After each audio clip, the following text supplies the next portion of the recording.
Good afternoon and welcome to Pakistan Today, news from our London studio. I'm Chris Taylor. We begin with escalating tensions in the Strait of Hormuz, where Iran's Islamic Revolutionary Guards Corps has issued a stark warning, declaring that any military vessels entering the area would violate the ongoing ceasefire with the United States.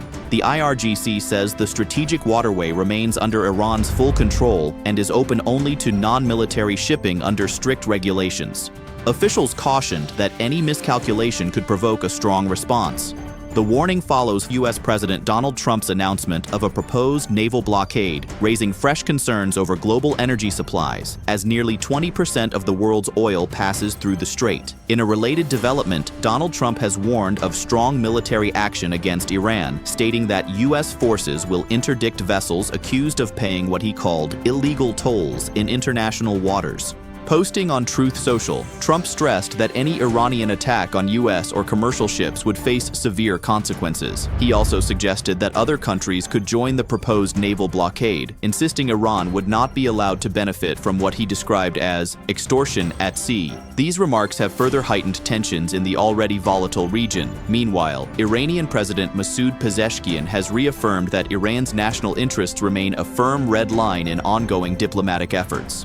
During a phone call with Russian President Vladimir Putin, Pezeshkian discussed the Islamabad talks and highlighted key obstacles in reaching an agreement with the United States. He pointed to what he described as Washington's all-or-nothing demands as the primary challenge, emphasizing that Tehran will not compromise on sovereignty or the rights of its people. Despite the sharp rhetoric, Donald Trump has indicated that diplomatic channels remain open, stating that Iranian officials haven't left the bargaining table. He noted that negotiations are still underway, even as disagreements persist over nuclear conditions and regional security issues. The comments suggest that while tensions are high, dialogue between Washington and Tehran continues in search of a possible agreement. Iran's parliament speaker Mohammad Bagher Ghalibaf has also weighed in, declaring that Iran will not bow to any threat. His statement comes in response to U.S. plans to block the Strait of Hormuz following the stalled Islamabad talks. Ghalibaf rejected pressure tactics and warned of a strong response to any coercion.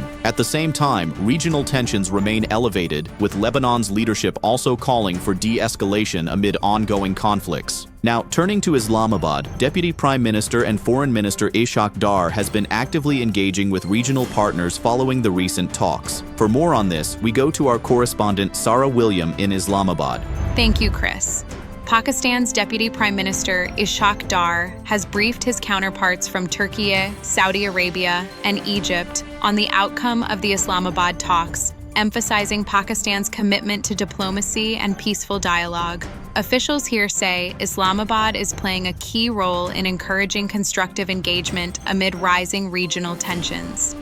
During these discussions, Dar highlighted the importance of cooperation to avoid further escalation.